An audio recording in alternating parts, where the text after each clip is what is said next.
Hello, everyone. My name is Valerie Cordero, and I am Co-Executive Director of Families for Depression Awareness. It is my pleasure to welcome you to our webinar entitled Postpartum Depression and Maternal Mental Health, How Caregivers Can Help. This is an important topic, and we are thankful that you've decided to learn with us today. We have a really great packed program, and we look forward to an informative question and answer period at the end. Questions that we answer will come both from registration forms that you all submitted and from those asked live during the webinar. If you would like to submit a question, use the Q&A box on your screen, and we will get to as many questions as we can. Our presenter, Dr. Baker, has a lot of useful tools and strategies to share. We therefore invite you to download a printable version of the slideshow following the link that's going to go in the chat. Hopefully it's going in the chat right now. That will be some slides that you can download and look at when you can. Following this webinar, you will also receive a link to an online evaluation. Please do give us your suggestions and feedback. Everyone who fills out the evaluation will be entered for a chance to win a copy of the book, It Wasn't Supposed to Be Like This by Lori Varga. Please also explore our website, familyware.org, where you can find our downloadable adult depression fact sheet, which is also in the chat, tips for supporting a person with depression, our online caregiver stress test, and information about how you can get involved with Families for Depression Awareness. If this webinar is helpful to you, we invite you to forward it to your friends, family, and colleagues. Finally, we hope you will help us reach more families by making a tax-deductible contribution to Families for Depression Awareness. Every dollar counts. And with that having been said, let's look together at our information about Families for Depression Awareness. We are a national nonprofit organization helping families recognize and cope with depression and bipolar disorder to get people well and prevent suicides. We do believe that mood disorders affect the whole family and that family caregivers have a unique position to be able to help their loved ones who've been diagnosed or are living with depression or bipolar disorder. Our website is the hub of all of our resources. Take a good look at this because hopefully any day now our new website is going to launch. It has beautiful colors, nice new navigation, mobile friendly, but you will be able to find us at familyware.org where we have free online tests. You can take the depression and bipolar test, which is based on the PHQ-9 and the MDQ, our caregiver stress test, also known as the perceived stress scale. You can also find really inspiring and stigma busting stories from families about their experiences and expert interviews on topics related to families and mood disorders. We have a library of amazing webinars like the one you're going to participate in today that you can access at your convenience. We have our most recent ones here on communication, on getting on a path to wellness. So please do look at those webinars that we have available in our archive. Our awesome publications offer family stories as well as psychoeducation and can be purchased through our website. And we also mostly give them away a lot through our program. So you can take a look at our publications. And now that we've talked about Families for Depression Awareness, let's review our agenda. Our presenter, Dr. Baker, will go over infertility and pregnancy loss, also postpartum depression. We will cover treatment options that are available, how you as the supporter of somebody who might be going through postpartum depression or infertility issues can support them. We will finish off with some final resources that we want to offer you, and then we will get to our question and answer. So we hope we'll be able to get through most of the content in an hour so that we'll have a good 30 minutes for Q&A. So plan your time accordingly. With all that having been said, it is my great pleasure to introduce Dr. Jillian Baker. Dr. Baker is Executive Director at the Center for Parent and Teen Communication at Children's Hospital of Philadelphia. She oversees the overall strategy and management for CPTC and is focused on co-leading the center to its next phase of growth, sustainability, and impact. She has over 20 years of experience in designing, implementing, and translating community-driven, evidence-based prevention programs for populations made vulnerable. Dr. Baker holds a doctorate in public health from Drexel University and received postdoctoral training from the Center for Health Equity Research and the National Center on Father and Families. She treasures her 3 children, 10-year-old twins, Gavin and Gemma, and 4-year-old Amari. She endured 2 years of infertility struggles prior to her first pregnancy and postpartum depression after her last pregnancy. These collective experiences prompted her to develop the podcast, A Tribe Called Fertility, a support system for women and their families experiencing fertility and maternal health issues. Welcome, Dr. Baker. The floor is now yours.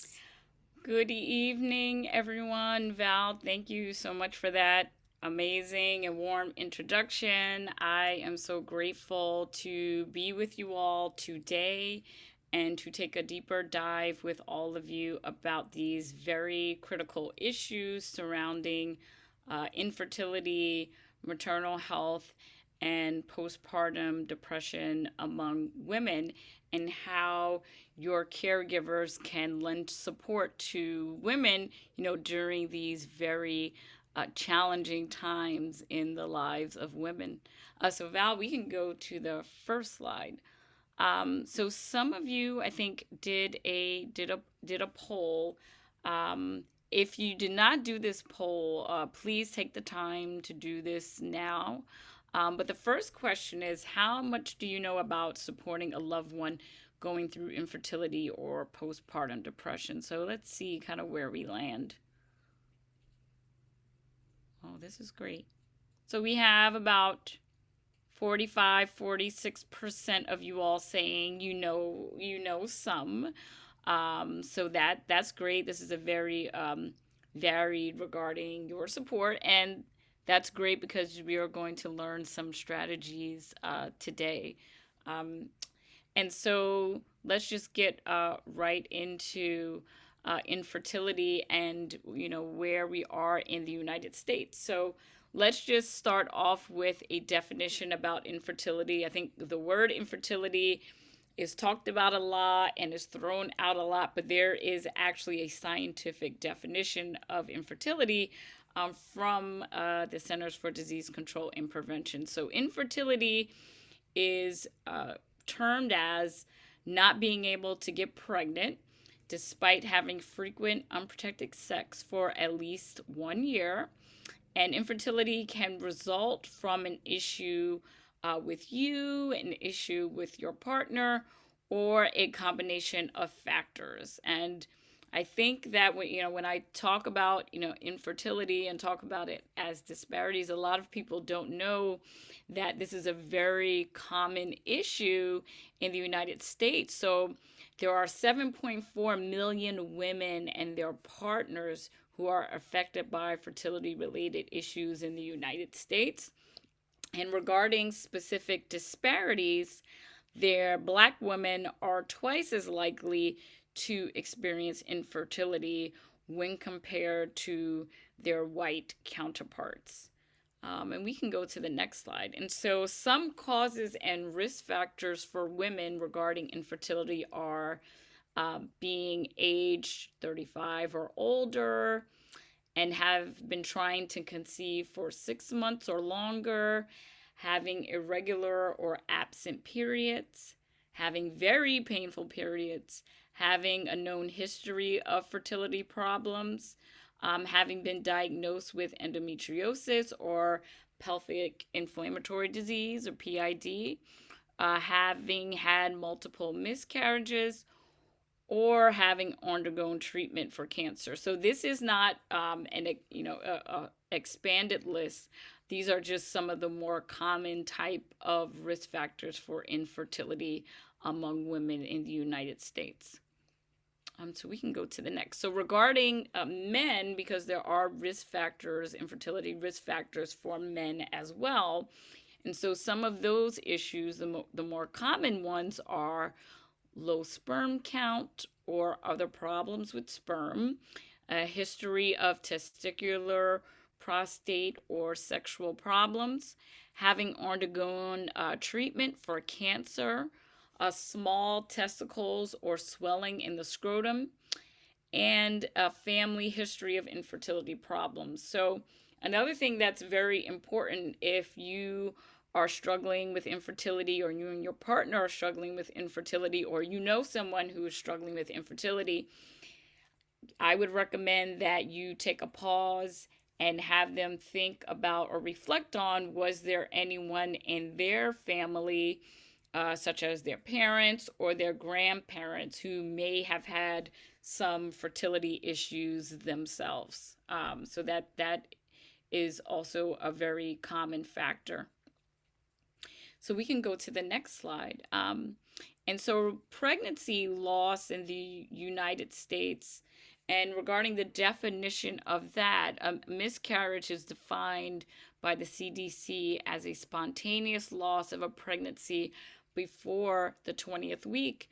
And most miscarriages occur because the fetus isn't developing as expected. And approximately 1 in 10 women in their lifetime have miscarriages. So it's something that is very common in the United States. And regarding disparities, Black women have a 43% higher risk of miscarriage than white women do. Okay, Val, we can go to the next slide. And so some of the reasons why miscarriages occur are being under 20 or being over 40, having had a previous miscarriage, being very underweight or overweight, having long work hours or night shifts, have a history of smoking or a high alcohol intake, uncontrolled diabetes, infections, hormonal problems, uterus or cervix problems, and also thyroid disease. And we can go to the next slide. So, some of the issues that couples may be facing when they go through infertility, and I can, speak from that of my own experience, with my husband, and, that of our guests on our podcast on A Tribe Called Fertility, is particularly for women, this feeling that you don't feel that you're a real woman because you can't get pregnant, and blaming yourself that you can't have a baby. For men, they also express they feel less than a man, and you feel very isolated, you feel misunderstood, you can feel also discriminated against, particularly if you're a person of color. And so I can, share with you in my own experience, my husband and I probably only told a handful of people, and we didn't have anyone in our direct circle that we knew who went through infertility. And until I got to the point where I said, I'm really just tired of carrying this burden by myself, and I started telling people that we were going through infertility, I then started to have friends who said, yes, my partner and I went through infertility too. But it really took me being vocal about it before people kind of came out and shared that, they went through infertility themselves. So it can be a very isolating time. And so, particularly for, BIPOC women, and some of the other issues that occur when trying to get pregnant, or even when you are pregnant and, carrying your child, is that the research shows that implicit bias and institutional racism make it very difficult for BIPOC women to get the fertility treatment they need within the US healthcare system. And so expanding access to culturally competent fertility, prenatal, and postnatal care is crucial for reducing disparities experienced by BIPOC women. And so that lends to finding an infertility doctor who is of color, which is very hard to find. My husband and I were very fortunate to have been able to be a patient at Penn Fertility. clinic, and we were patients of Dr. Samantha Butts, who is a Black woman and who is on probably the highest caliber of infertility research in this country. So we were fortunate to have that experience and someone who understood us, but everyone doesn't have that experience. And so that's something to keep in mind.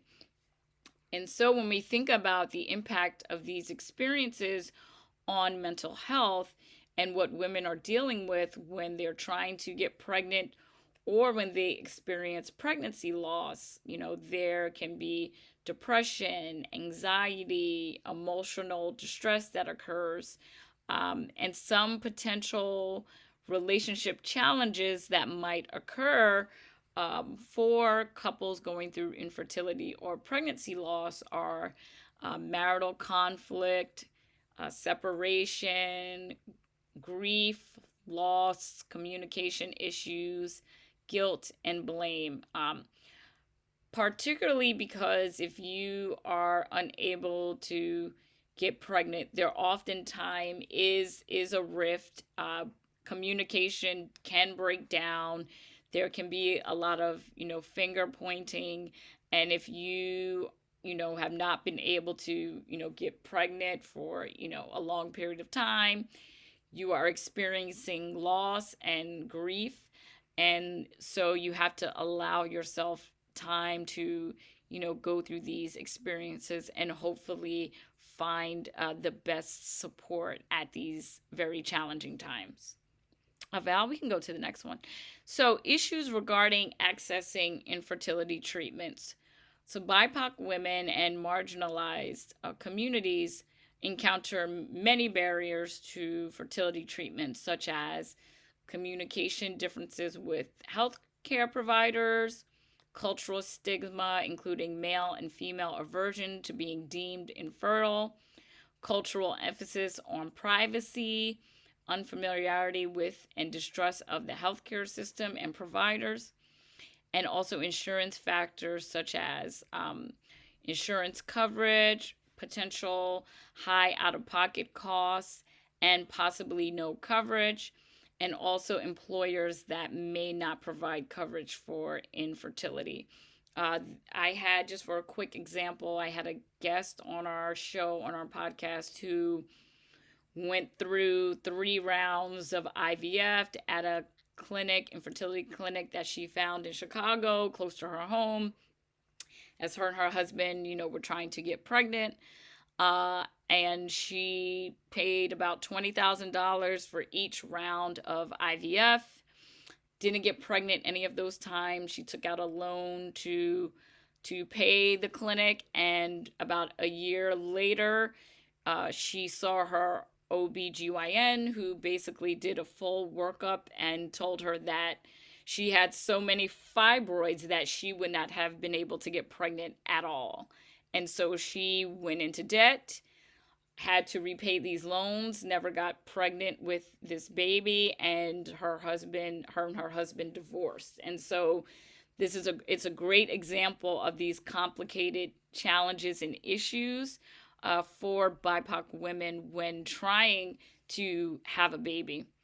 And so it's critical to do your research, and that was one of the things that I asked her. Did you do any research to see which clinic would have been better for you, to look at reviews? And she honestly shared with us on the show that she only did a Google search to see which clinic was closer to her home. And though that does make sense a lot of the time, because for infertility treatments you're going to the clinic a lot, location is an important factor, but sometimes that might not be the place where you will get the treatment that you want and deserve. So really asking your social network to help you find a good OBGYN or an infertility doctor. And especially for women of color, once you get pregnant, finding a doula is critical for the birth outcomes of brown and black babies. And so again, is really doing your research and also reaching out to your social network. And so regarding partner support, at all these different time points, with infertility, with being pregnant, and then after pregnancy, having partner support is critical. Um, but that doesn't mean that it automatically happens. And so it's really important to potentially consider that seeking out therapy for yourself might be helpful. Seeking therapy together to help you work through these very challenging times. My husband and myself were in therapy. We were in therapy the whole time we were going through infertility. And I can assure you that if we weren't in therapy, we probably would still not be together. It was certainly the most challenging time of our marriage, and we've been together for over 20 years. And so really seek out professional help. And so postpartum depression, before we transition to that, poll question: are you currently supporting a loved one living with postpartum depression?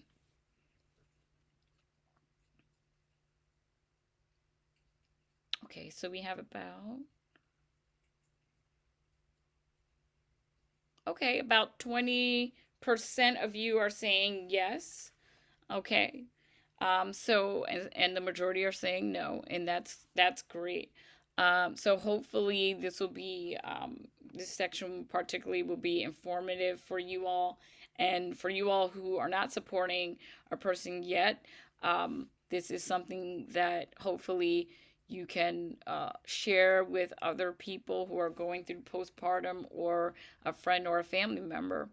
So, approximately 1 in 10 women will experience postpartum depression after giving birth. So, that's approximately, just to give you a number, 600,000 women a year. And so, when we include women who have miscarried or have had a stillbirth, that number increases to 900,000 women who have suffered from PPD. And PPD generally lasts for 3 to 6 months, but that's based on various factors. And 80% of women with PPD achieve a full recovery. And so there is hope in that with the proper support, women can achieve a full recovery from PPD. And so regarding disparities, despite being involved with medical providers due to pregnancy and childbirth, 50% of mothers with PPD are not diagnosed by a professional. And among all U.S. ethnic groups, Black and Native American women are least likely to be screened for PPD. And just to kind of give some insight on, why I think that is, I really feel that, mental health is still, a stigma for women, particularly for women of color. And until we kind of change that narrative, women are going to feel weak and won't seek out help and resources. And so we really have to make it so that women feel welcomed, and they feel like if they do say that they are suffering, that they can get help without being viewed as weak. And so some common risk factors are prenatal depression, prenatal anxiety, a history of depression, also a family history of depression, maternity blues, especially if it's severe, recent stressful life events, inadequate social supports, a poor marital relationship, low self esteem, childcare stress. If your child was admitted to a NICU, that's another risk factor, and a difficult infant temperament. And regarding parents who have children in the NICU, this is also something that occurs very frequently with parents of multiples.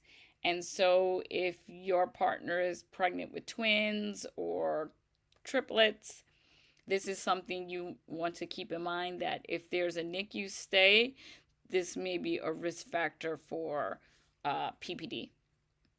So some other common symptoms are depressed mood or severe mood swings, expressive crying, difficulty bonding with the baby, withdrawing from family and friends, loss of appetite or eating more than usual, inability to sleep or sleeping too much, overwhelming fatigue or loss of energy, reduced interest and pleasure in activities that they used to enjoy, intense irritability and anger, fear that they're not a good mother, feelings of hopelessness, worthlessness, shame, guilt, or inadequacy, diminished ability to think clearly, concentrate, or make decisions, restlessness, severe anxiety and panic attacks, thoughts of harming herself or the baby, or recurrent thoughts of death or suicide. So I can tell you for myself, some of the symptoms that I had were just feeling hopeless, just not being able to concentrate, um, just not feeling as kind of just joyful as I used to feel. And so for me, and I crying a lot. I know me, I cried a lot. And then I felt like I was crying a lot for no reason. And so those were some of the main symptoms for me, when I was probably sure that I had PPD. Yeah. So crisis support. If your loved one is suicidal, it's important to not leave them alone. And if you can't stay or are not with them, find someone who can be with them. So be direct and ask follow up questions. I'm concerned. Are you thinking about killing yourself? Do you have a plan? Be careful, be calm, and actively listen. Show that you care. Ask, can you tell me more about how you are feeling? Be supportive, stay calm. Take them to the closest emergency department or get referrals to a nearby crisis center. And here are some resources here as well. And so treatment options. Okay, so poll question. How familiar are you with the treatment options for infertility and postpartum depression? So let's see. I love this.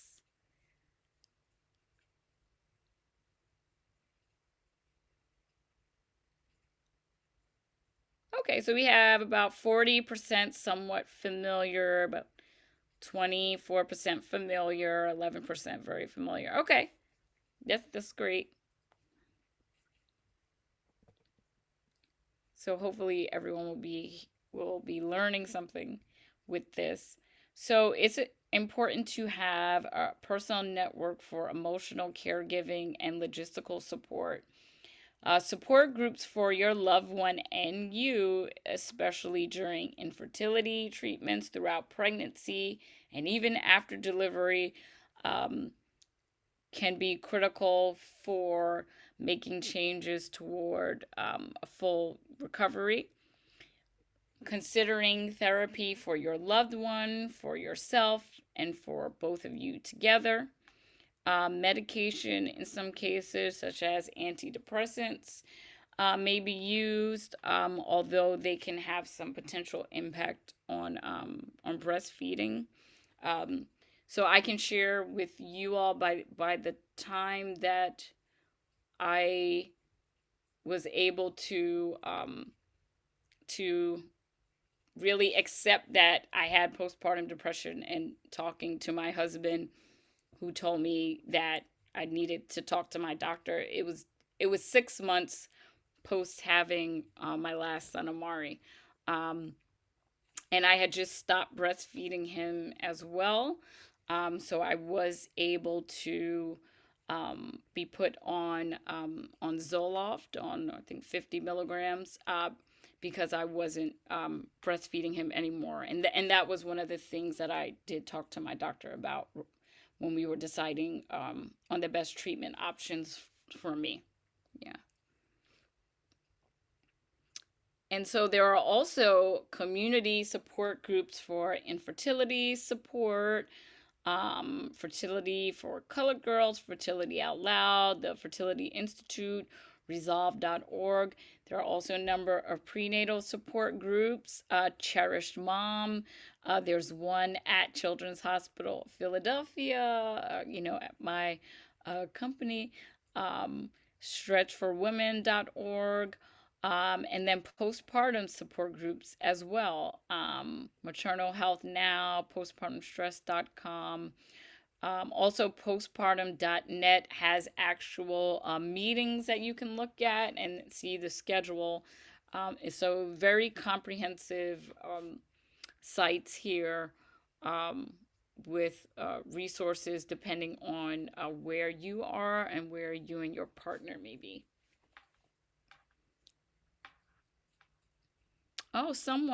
Thank you for this. Someone said Indigenous Perinatal and Lactation Support Circle on Facebook for Native Americans. Thank you for that. That was in the chat. So we should add that to the resources if we can.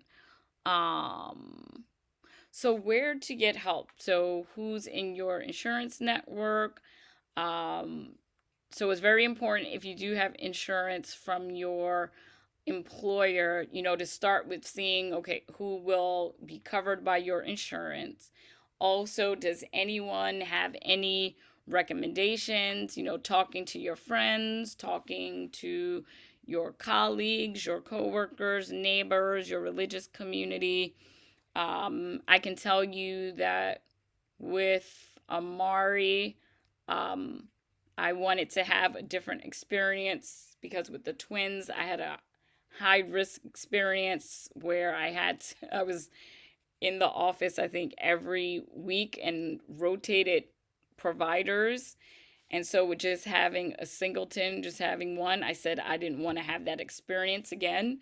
And so I asked my friends, who did you have a great, relationship with, regarding OBGYNs. And one of my friends recommended Dr. Janine Barsoom, who is in Wynwood. And I looked her up and I spoke to her on the phone and we established a rapport right away. And then she was my OBGYN with Amari, and I had an amazing experience. And that was all based on word of mouth. So again, our friends and our communities are key, for finding resources for us.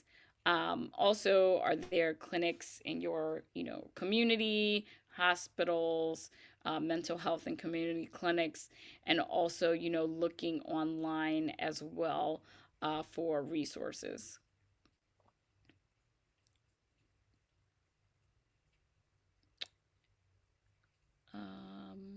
Val, are you doing? Oh, yeah, Val. Yeah, so I think it's important to always point out, and I'm going to take over for a second to talk about paying for treatment. There was a story about this earlier about one of the callers to a tribe called Fertility talking about all the money that she spent. And sometimes fertility treatments are necessary to pay out of pocket, and that's really challenging. But we want you to think about some other options as you're looking to either address fertility or looking to address PPD. There are some things that you can do to figure out how to pay for this care. First off, the Affordable Care Act is still in place. It has been attacked for a long time, but you can still get insurance policies through the marketplace. If you are employed with an employer that offers insurance, you can use that in order to see what is covered. There are more plans that offer maternity care, childbirth, health benefit parts of their plans. And so that's really important to look at. If you are not getting insurance either through the marketplace or your employer, there are some state and federal supports that you may be able to use: Medicaid, the Children's Health Insurance Program, and you would have to look at the particulars of the state you live in to know what would be covered, but those are resources you should look at as well. Once again, we're going to remind you that the out-of-pocket costs can be astronomical. And Dr. Baker, correct me if I'm wrong, but Does IVF ever work for women the first time? I don't want to be It discouraging. tip no, that's a great question. It typically does not work the first time. Yeah, so it's important for expectation setting for folks to understand that if you are going to go the route of IVF and it is not covered in part or in whole at the whole with your insurance, then you need to be prepared for some pretty high costs.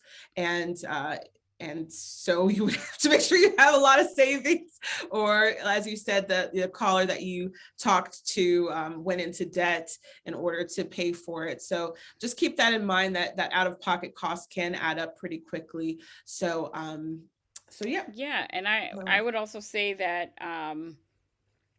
we were fortunate that my husband's employer at the time covered all of our infertility um, treatments. However, we didn't have to go the route of IVF. We did Clomid and insemination. So there are steps.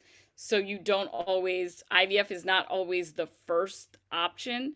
So I think that's something that, I want to make sure people understand. And so that's why it's very important to really find the best infertility specialist, because this is also a very lucrative people are looking to get money out of it. And so you want to make sure that you find someone who is doing due diligence and making sure to do all of the comprehensive testing for you and your partner that has to be done before they can even give you an infertility diagnosis.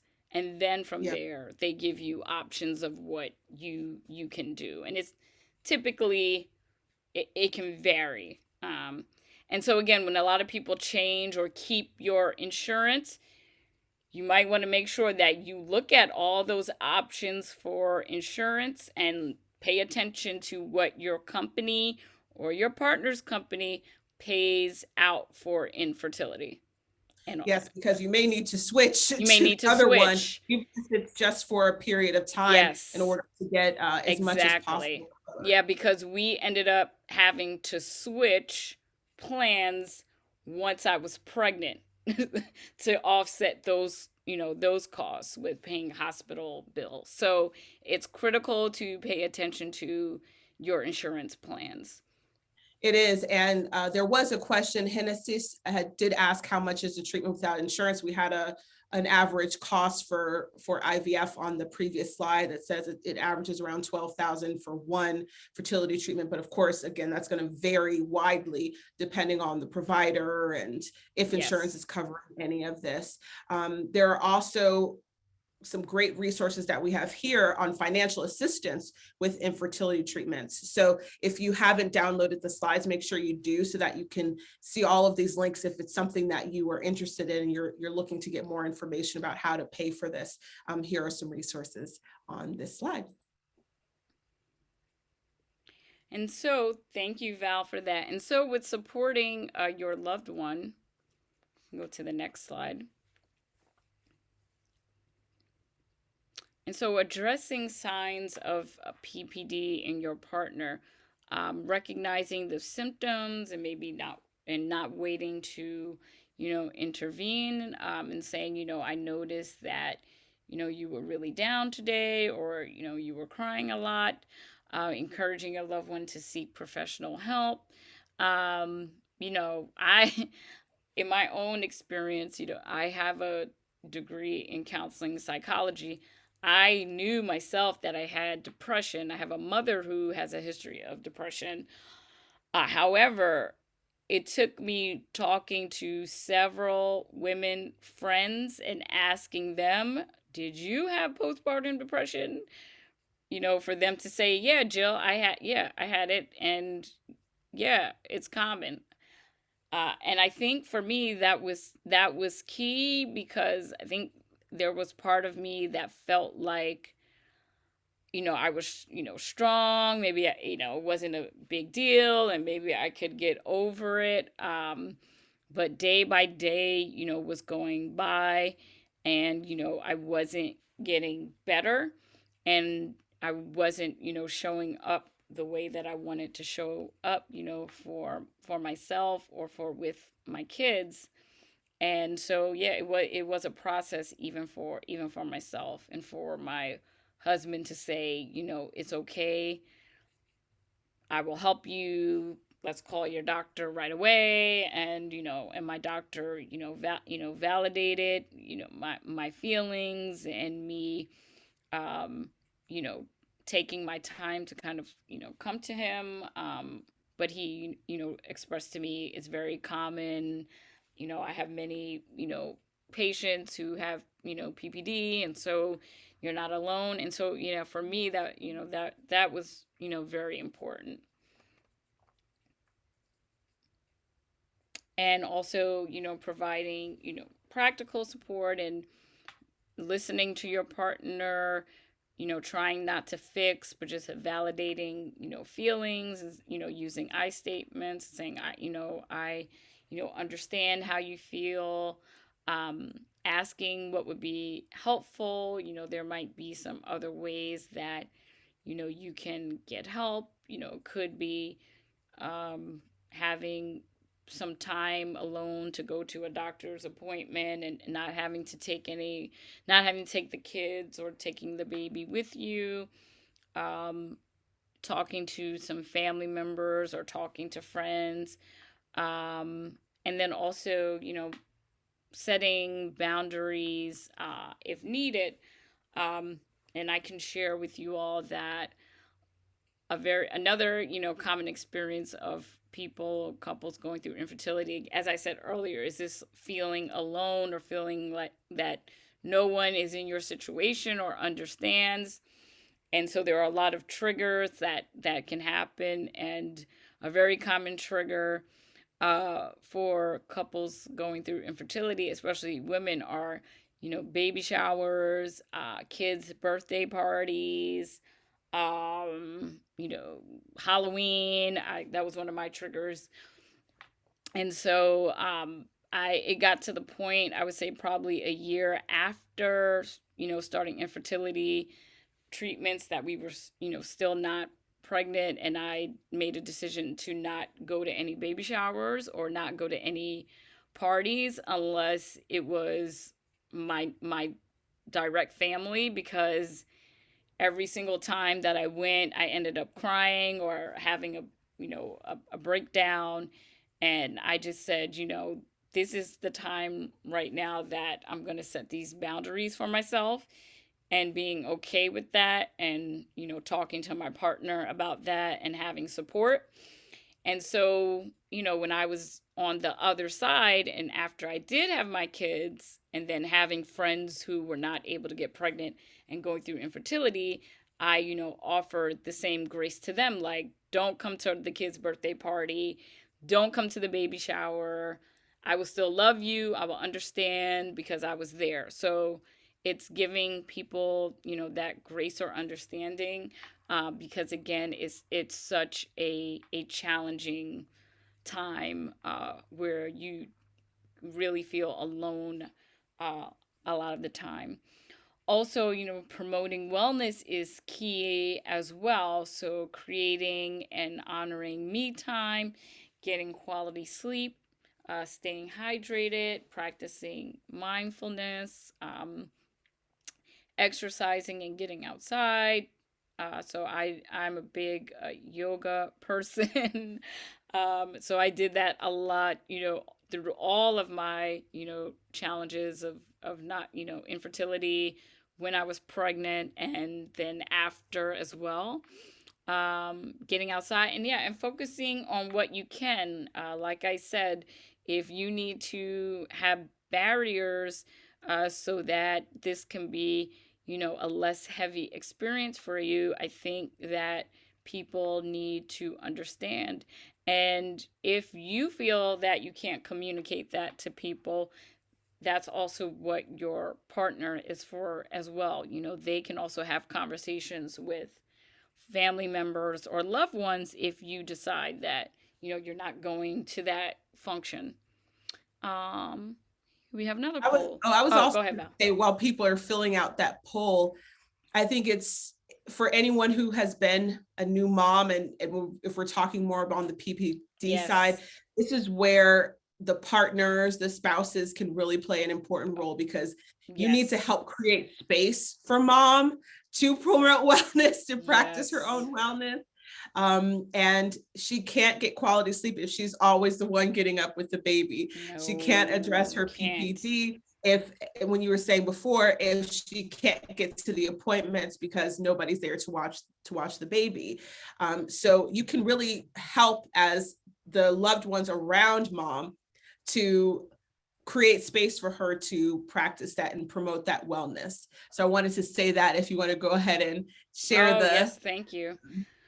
And quickly, while it's on my mind, something else that my husband and I did with the twins, after the twins came home, and then also with Amari, is that we had family members who were scheduled to stay at different intervals with us, because we knew that I was like, well, I'm a cook. I cook, but I'm like, I'm not cooking.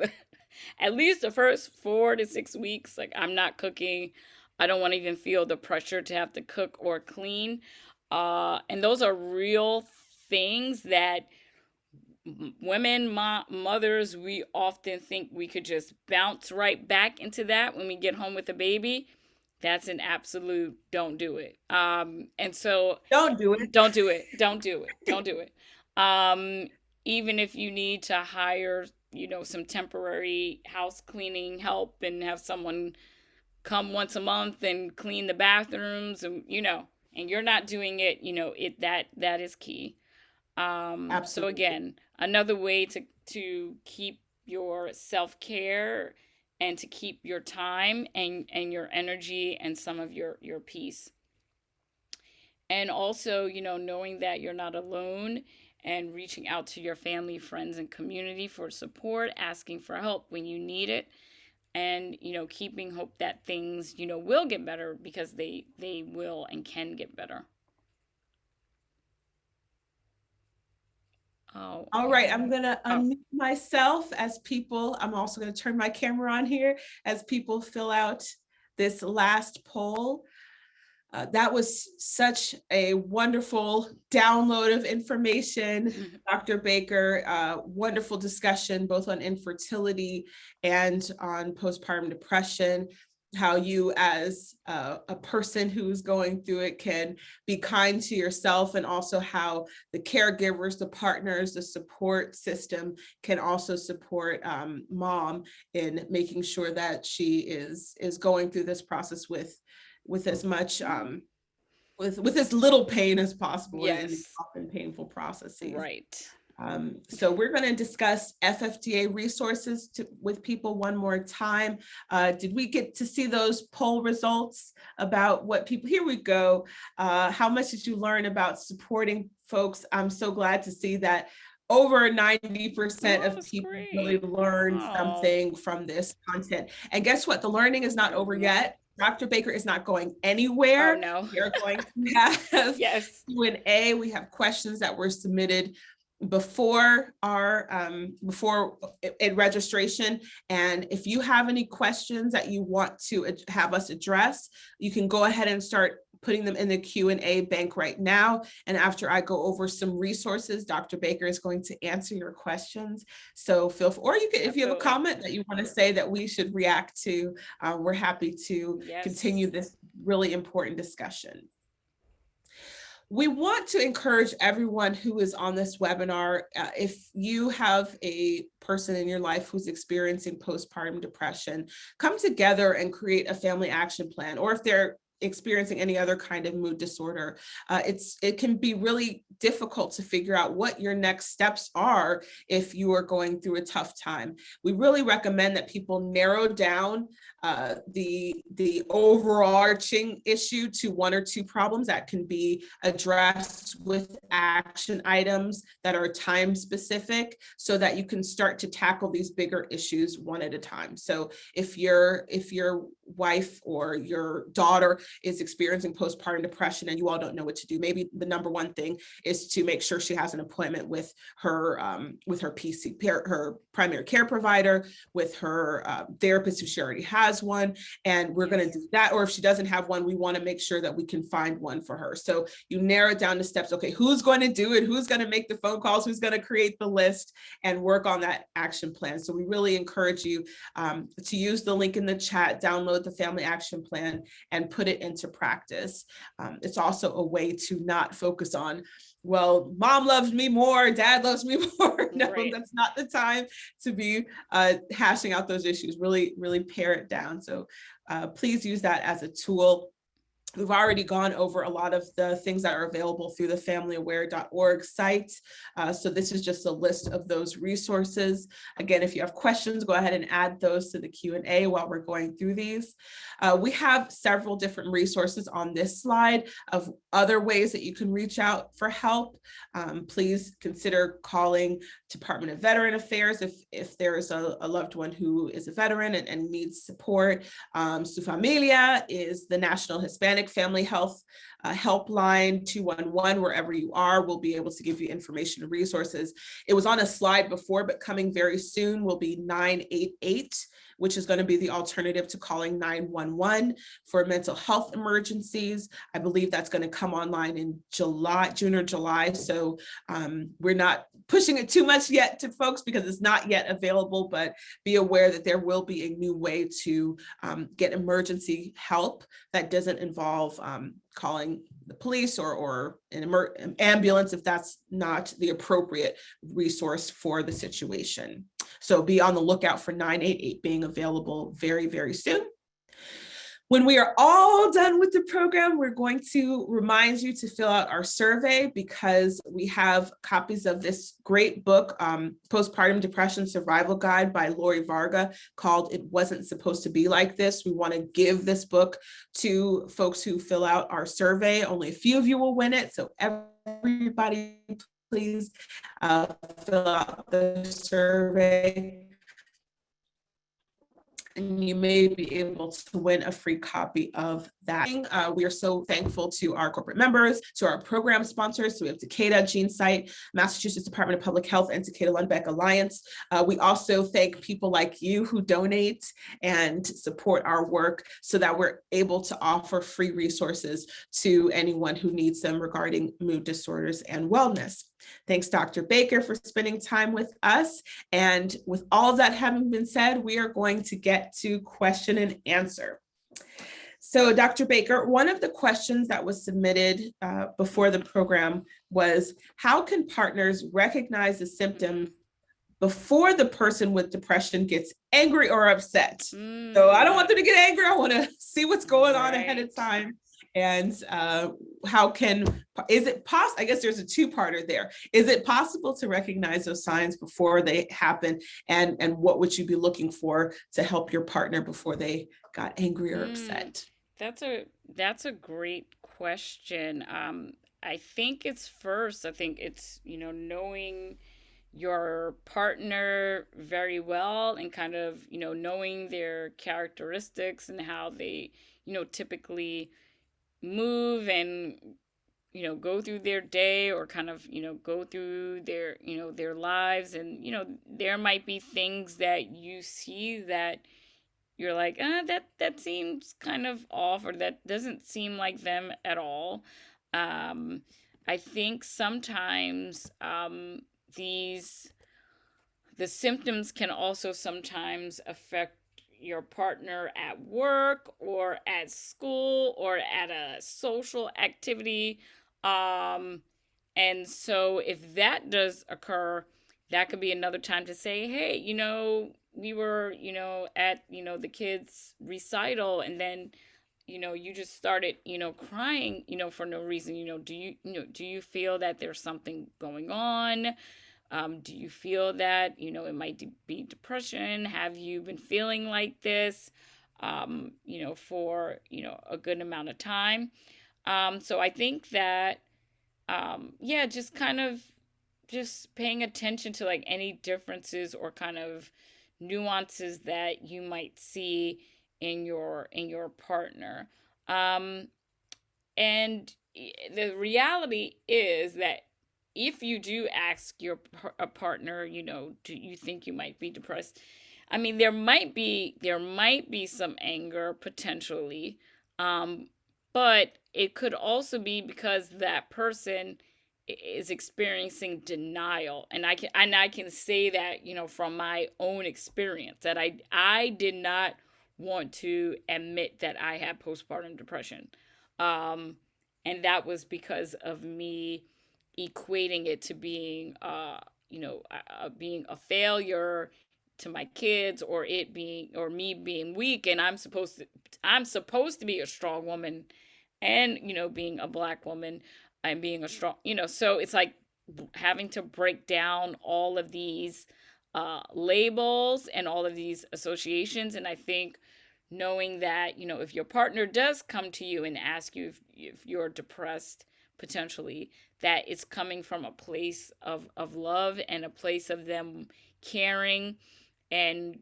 them ultimately wanting to make sure that you are going to be okay. And also, the sooner that women get help for their postpartum depression, the faster they'll get to recovery. So the sooner you can, first of all, the sooner those symptoms can be honed in on, the sooner that there can be a diagnosis, then that is going to lend to a quicker recovery. And so that's another reason why it's key for women, especially women of color, for there to be these time points where they can get potentially diagnosed. Oftentimes, women, especially women of color as well, will miss their kind of postpartum appointment, that kind of 8 week appointment where they typically do a depression screening. So if there's any chance that your partner is trying to skip that for any reason, it's key that she does not, because your OB is going to talk to you about potential depression, talk about potential symptoms. And so if you want to be practical and maybe you're not ready to bring it up yourself, that postpartum visit and going to it is crucial. So that's another way you can support your partner, when you think she may be experiencing PPD. Thank you for that. Yeah. Another question. How long can a woman carry the diagnosis of postpartum depression before it is classified as depression and no longer PPD? So, in other words, let's say it's been a year and 3 months since Right. mom gave birth. Is that still postpartum depression, or is it now major depressive disorder or something else? So that's a great question. It's kind of not clear cut, but to give you all some data on that, there was actually a recent study in 2020 from Dr. Diane Putnick from the NIH, and she tracked more than almost 5,000 women and their children for 3 years after birth. And what her study found was that 75% of these women had PPD symptoms that still lasted 3 years, but they were low.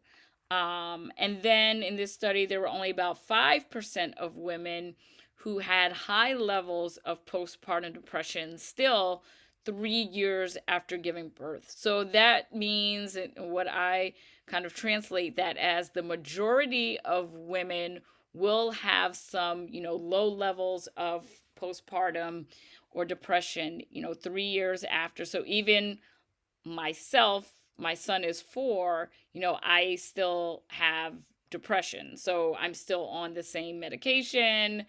I still am in therapy. And so that's kind of a natural progression, but it's a small amount of women who are still going to experience the higher levels of depression symptoms. And those are typically women who have had a previous mood disorder, who had gestational diabetes, also women who are younger tend to have the higher levels of postpartum 3 years after. And also, interestingly enough, women with less education. So, what that kind of means for us is that there are these very different factors that affect the outcomes of PPD for women at different places in their lives. And so there's a lot more work that we need to do to provide continuous support for women, even a year after their initial PPD diagnosis, with the understanding that more than likely 3 years post birth, you may be experiencing still some kind of low levels of depression. Yeah. Thank you.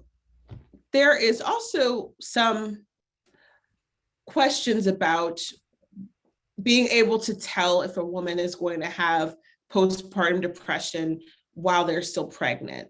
What is the difference between perinatal depression or just maybe showing signs that depression could pop up after the mom has the baby? What can you tell us about the period of time where the woman hasn't given birth, but maybe showing some signs of having depression or having a mood issue? Right, that's a great question. So, according to the Mayo Clinic, about 10% of women experience depression during pregnancy. So, this is also a risk factor for having PPD.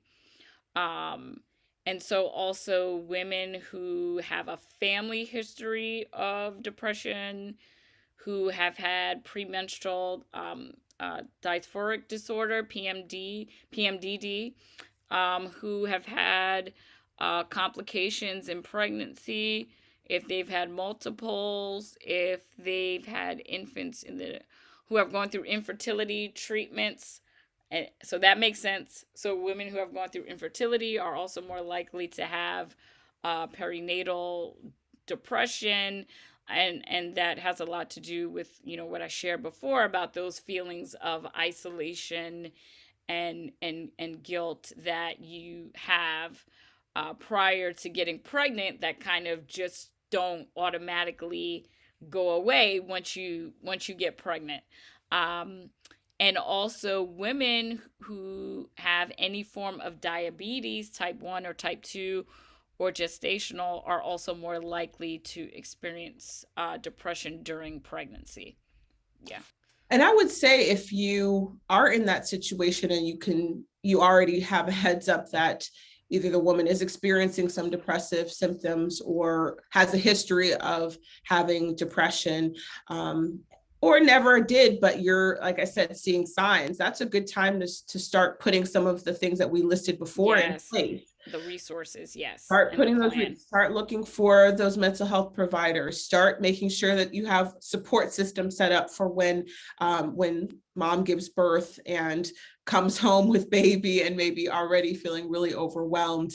If you're seeing those signs, don't wait to see if they get worse. You can really take proactive steps to help mom. Okay, so can men have postpartum depression? I do believe that men can have postpartum depression. I believe it's not a lot. I think it's around 10%, but men can have postpartum depression as well. So it's not just women. So that means we have to then make sure we have support for dads as well. They go through a lot, and being caretakers for their partners.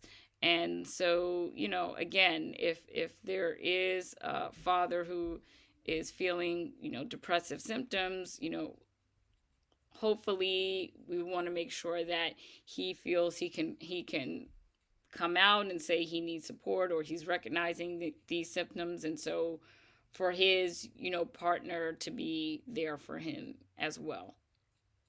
Yeah. Absolutely. And I missed a comment before that was referring back to our discussion of when does PPD maybe become something else.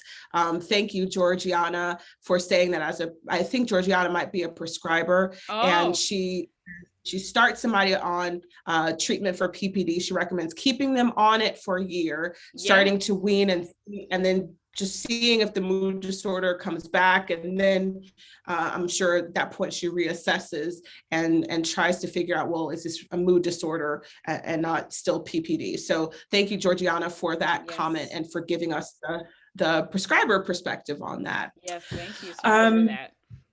we had another question. Let me see if I can pull it up. Um, are you actually more likely to have PPD if you do have a history of depression? Does that increase your likelihood Yes. of experiencing Yes, it postpartum does. depression? Yes. Can you speak on that for a little bit? Well, I Um, even with myself, so as I, shared with you all, my mother had has had general depression, since she was 20 years old. So even for myself, I knew that there was a higher likelihood of when I was pregnant with my kids and during both pregnancies that I would have PPD. Now, knowing that and then actually acting on it, were two different things. With the twins, though, with my twins, I had baby blues for 3 weeks, and it only lasted for 3 weeks. It just turned off like that, just like a light switch. With Amari, it was just symptoms that just kept building up that were not going away. It was very, very different. And so again, if you all are still have relationships with your parents, your grandparents, ask your parents, does anyone in our family have a history of depression? That's something you definitely would want to know before, if you can, before you get pregnant, so then you can prepare, as much as possible. Being prepared really does help. And then if nothing happens, hey, you prepared and you Right. have the And then resources to pass on to exactly. somebody else. Yes. I remember we did, so I'm transitioning to a question that I have about uh, the supports that made the most difference for you. We did an interview with a husband and wife, and she had experienced postpartum depression. And one of the most helpful things that her husband did was he spent a lot of time learning more about postpartum depression and about depression in general, because she's also someone who lived with Mm-hmm. depression before having children. And Yeah. so he took it upon himself to learn everything he could and to get very educated about what she could be going through, what a diagnosis actually meant, and how he could be supportive. And Mm. it just had such a ripple effect on her experience of postpartum depression, because she had a partner who was informed and supportive and knew what to expect to a Oh, degree, wow. and Yes, was able to right. respond based on good information. So when you think back on your experiences, what's one or Mm. two things that your husband just did really well that made a difference for you? I can, Or not even necessarily your husband, anybody else in well, um, yeah, I your mean, my circle? husband is the first person that comes to mind. I can tell you that um, when I was pregnant with my twins and knowing that essentially the odds, were against me for having a full-term pregnancy with being a black woman, being an educated black woman, and we have the worst birth outcome disparities, in the country. Um, I had to again talked about barriers. Barriers is um, putting stress at bay as much as possible. And so my husband did an amazing job with, having conversations with, family members who typically stress me out, and, letting them know these next 9 months you can't talk to Jill. You have a question or you need something, you talk to me, you call me, but unless you just want to say hi or get a recipe or something, don't ask her about anything. And that is, what he did during my entire pregnancy. So he really buffered me from as much stress as possible. And and I know that that was key to our twins being delivered full term at 37 weeks. That was an Yeah. accomplishment for That was multiples. That was great. Yes, it was. So Dr. Baker, as we wrap up, I think we got to all of the questions. What is one takeaway message that you want people to get from our training tonight? What's something that you want people to go away from knowing? I would want everyone to know that, we, want to ensure that, our society makes itself, as welcoming of a place as possible for, women and couples who are going through infertility, who are going through pregnancy loss, and, who are experiencing struggles, after they get pregnant. And so the more that we can be, transparent about these conversations, and, be comfortable with sharing our own struggles, I think that those will make a lasting ripple effect on our society changing, and more women and couples coming out and saying that they're struggling, and they need help. Very well said. Thank you, Dr. Baker, for your expertise this evening. Thank you, And thank you to everyone, for having everyone. me. Thank you, everyone, for watching and commenting and submitting your questions. Please don't forget to take our survey and visit our website, familyaware.org resources. Take care. Bye. Thanks Bye, again, everyone. everyone. Bye.